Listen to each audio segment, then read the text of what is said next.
Noodles pang palong life and for prosperity ang bagay ngayong Year of the Wood Dragon sa darating na Chinese New Year. Ang lulutuin natin ngayon ay Shrimp Sotanghon. Let's start cooking! Ito siya, usual ingredients ng ating gagamitin today. Pero with a Southeast Asian twist yung gagawin natin kasi gagawin natin very aromatic yung ating noodle recipe today. So, let's start. Unang-una, gagamit tayo ng quality sotanghon. Of course, Good Life Sotanghon. So, what I do, I will soak it in water. No?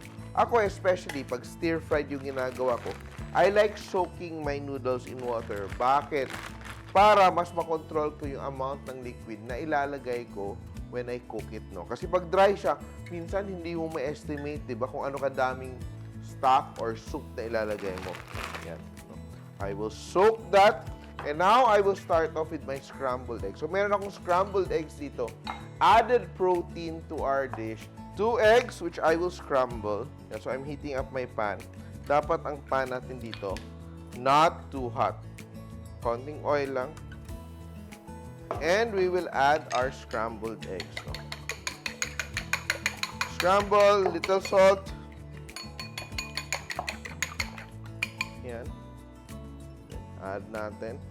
Dapat hindi masyadong mainit yung ating wok, no? So, ayaw natin na maging fluffy, no? We just want it to be very flat and very thin because we will just cut our eggs into strips later on. Ganyan na, oh. Manipis lang kailangan natin, oh. Slowly, peel it off and iro-roll lang natin siya, parang lumpia, no? So, roll our scrambled eggs, ganyan, and we will set it aside. We will use that as part of our sahog and also pang-garnish natin later on. Before that, I will just saute my shrimp. Yung una kong shrimp is itong peeled shrimp. Season with a little bit of salt, pepper.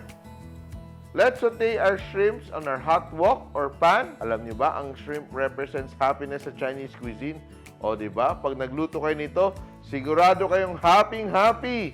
So, the oil will cook the shrimp and it will also get some flavor from the oil. And that's done. Tingnan mo, tama lang yung luto niya. Eggs on one side. So, shrimp later. We will add ginger slices. Add our onions. Don't be afraid, no? Gusto ko medyo tostado to siya. So, it's going to be very, very aromatic. Now, we add our shrimp heads. And we want to toast the shrimp heads. Ayaw natin na parang gisa-gisa lang. We're going to mash the heads. No? So I have here chicken stock or shrimp stock, oyster sauce, sugar for some balance, no? A bit of soy sauce. So itong recipe nito is very versatile. You can use, of course, today we're using shrimp. You can use squid. You can use mushrooms. You can combine everything, chicken or pork. Ito, very nice na yung ating shrimp oil. Tatabi na natin, o strain off natin yung mga solid parts. Naiwan na dito sa ating wok yung oil na sobrang bango. Now, tostado yung ating onions. Very nice flavor. Now, we will continue to saute garlic, chili flakes, turmeric for color. Then, we add our vegetables. We have carrots here. We have bell peppers.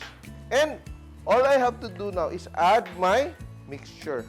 Ang aking sauce mixture. Combined everything. Let that simmer. Now we add our favorite noodle. Good Life Premium Vermicelli noodles. Sotanghon. This is made with high quality potato starch. Kaya pag kinakain nyo ito, tahaba yung buhay nyo dahil happy ka. Good life is long life. Diba? Let the noodles absorb all this goodness. Chop my scrambled eggs. I will add half. O, diba? I will add kangkong leaves. And I will also add my scrambled eggs. Add some of the shrimp. And parang may kulang pa. Ano yung kulang? Ito talaga yung sikreto. Lalo na pag mga restaurants, they add sesame oil, but not just your ordinary sesame oil. You use Good Life Sesame Oil. It adds a very nice aroma. And we're done. Diba? Bonggang-bongga yung ating pa-Chinese New Year. Simple ingredients lang, di ba? Look at that. Ang ganda, di ba? And good news for all of you. You are very lucky kasi may lucky 88 bundles tayo. You get 250 grams of our premium Good Life Vermicelli noodles. And of course, ang ating always nandyan sa pagluluto tayo ng Asian food, ating paboritong sesame oil. Good Life Sesame Oil. We have our scrambled eggs here. And we will add our shrimp around. Parang bonggang-bonggang. Dami nating shrimp, no? And we finish with some spring onions or leeks. Yan. Pang-restaurant yung luto natin ngayon, ha? And let us taste. And eto na siya. And I'm ready for my Shrimp Sotanghon dish. Tikman natin. With a piece of shrimp. Dapat may konting egg. Yan. Perfect bite, di ba? Perfect bite talaga to kasi Good Life yung gamit natin.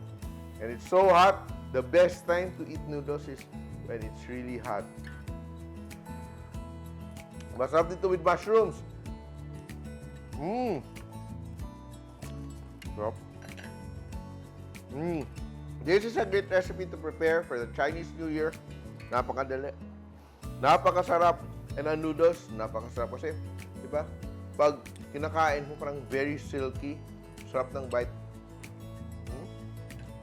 Pancit lang siya, pero kakaiba. Something new to prepare for Chinese New Year. Ating Shrimp Sotanghon, Simpol!